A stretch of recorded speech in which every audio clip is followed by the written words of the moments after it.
Enoch, Ruler and Teacher by Ginzberg. After Enoch had lived a long time secluded from men, he once heard the voice of an angel calling to him, "Enoch, Enoch, make thyself ready and leave the house, and the secret place, wherein thou hast kept thyself hidden, and assume dominion over men, to teach them the ways in which they shall walk, and the deeds which they shall do, in order that they may walk in the ways of God."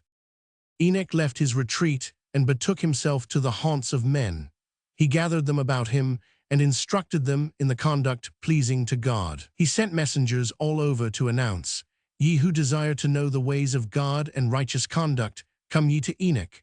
Thereupon a vast concourse of people thronged about him to hear the wisdom he would teach and learn from his mouth what is good and right. Even kings and princes, no less than 130 in number, assembled about him and submitted themselves to his dominion, to be taught and guided by him, as he taught and guided all the others.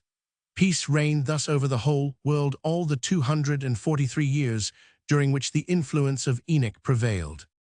At the expiration of this period, in the year in which Adam died, and was buried with great honors by Seth, Enosh, Enoch, and Methuselah, Enoch resolved to retire again from intercourse with men and devote himself wholly to the service of God.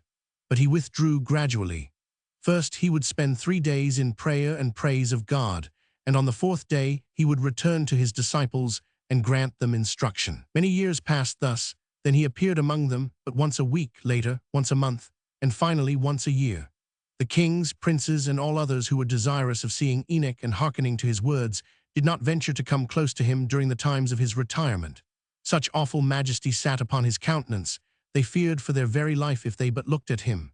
They therefore resolved that all men should prefer their requests before Enoch on the day he showed himself unto them. The impression made by the teachings of Enoch upon all who heard them was powerful. They prostrated themselves before him and cried, "Long live the king! Long live the king!" On a certain day, while Enoch was giving audience to his followers, an angel appeared and made known unto him that God had resolved to install him as king over the angels in heaven, as until then he had reigned over men. He called together all the inhabitants of the earth and addressed them thus, "I have been summoned to ascend into heaven, and I know not on what day I shall go thither. Therefore I will teach you wisdom and righteousness before I go hence." A few days yet Enoch spent among men, and all the time left to him he gave instruction in wisdom, knowledge, God-fearing conduct, and piety, and established law and order for the regulation of the affairs of men.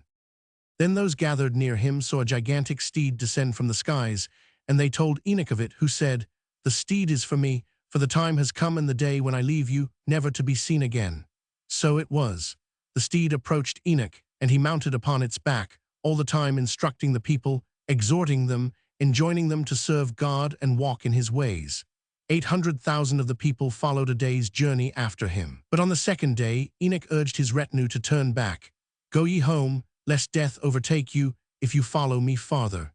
Most of them heeded his words and went back, but a number remained with him for 6 days, though he admonished them daily to return and not bring death down upon themselves. On the 6th day of the journey, he said to those still accompanying him, "Go ye home, for on the morrow I shall ascend to heaven, and whoever will then be near me, he will die." Nevertheless, some of his companions remained with him, saying, "Whithersoever thou goest, we will go. By the living God, death alone shall part us." On the 7th day, Enoch was carried into the heavens in a fiery chariot drawn by fiery chargers. The day thereafter, the kings who had turned back in good time sent messengers to inquire into the fate of the men who had refused to separate themselves from Enoch, for they had noted the number of them.